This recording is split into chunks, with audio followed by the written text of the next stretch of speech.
You know, a Broadway star, she knows exactly how to not bow to the audience. So nice to see you. First of all, congratulations on your Tony nomination. Thank you very much.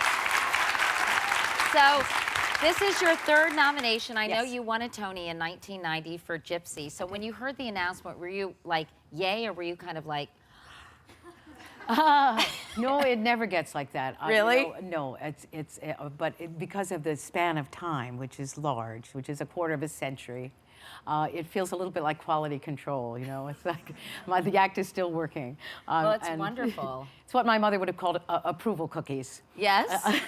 Approval cookies are yummy. Everybody likes them. Well, you know, speaking of your mom, you grew up in nearby Rockland County here in New York. And I did. You got the whole audience is from Rockland County, apparently. But so you come from a showbiz family. Did you always know that you were going to follow in your folks' footsteps? Not always, but I was 8, so... Really? So what was that? I was pretty much knew I wanted to do it when I was 8 years old. What happened when you were 8? Nothing. There was an accumulative effect of seeing my parents on the stage, and so they were thinking both it was Broadway actors? Well, they were stock actors. And my dad was on early television. My dad also worked in this city a lot. But you know, it was the beginning for him after the war. At any rate, it was amazing to me, that trick, when they turned from my parents into these other people who dressed differently and spoke differently, and then they turned back into my parents. And I thought that was confusing. I thought it was fascinating. And do you remember what it was when you were 8? Was there a role? I mean, were you in school plays or? I had played the Virgin Mary in a pageant in the first grade when I was about 6. But I painted my fingernails red because my mom had painted her fingernails red, and I thought it was glamorous. So. And probably the Virgin Mary might have had red fingernails. Who knows? The other Mary was a lot better part. Yeah, actually, more exciting. But so maybe I was combining the two of them. So you're not the only one in your family, because of course your adorable little brother Tim Daly is also an actor. I've always had a little crush on your brother, Tyne, not to lie. And he's in Wings, obviously, and he's also on the Mindy Project. He's now on that show. So working for my old boss, for Barbara Hall. Oh, wow. And before that, he was in a series with Amy Brenneman. So we're sort of tracking each other around. That's funny. But I promised him any interviews I do behind this Tony stuff, I will say that he's my brother. And any interviews he does for TV, he's going to say that I'm his sister, because he's been acting 38 years, I've been acting 50. People still don't put us together. Really? Yeah, which is pretty amazing. That's funny. You know. What advice did you give him sort of about breaking into the business? Did he look to you and say, you know, Tyne, I want to go into show business too? I told him, don't do it. You know, like my parents told me, first thing you try to do is talk people out of it. If they can't be talked out of it, then maybe they belong in the business. Of course, I remember you so much from Cagney and Lacey. I know you were.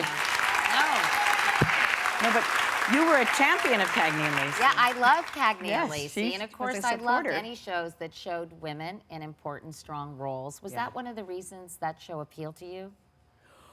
Well, we didn't quite know what it was going to be. You know, it was just a really good part in a really good movie of the week with Loretta Swit, and then it turned into the idea that it would be a series.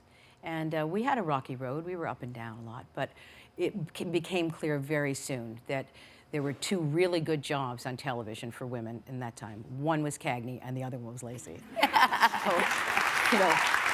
You even became pregnant on the show, and instead of like hiding your pregnancy with a basket full of laundry or a pumpkin or behind a counter or a police car door, they just let it all hang out. What was the reaction at the time? Because that was pretty revolutionary, wasn't it, Tyne? We were remembering that you know, they couldn't say the word pregnant from Lucille Ball when Lucy was pregnant, and they had to hide the whole thing. And so it was sort of great to be able to do that. It is one of the things that women do, many women do, and you know, everybody's got a mommy of some sort. So it was fun. But I was remembering the other day, there late on in Mary Beth Lacey's pregnancy, which was also my pregnancy.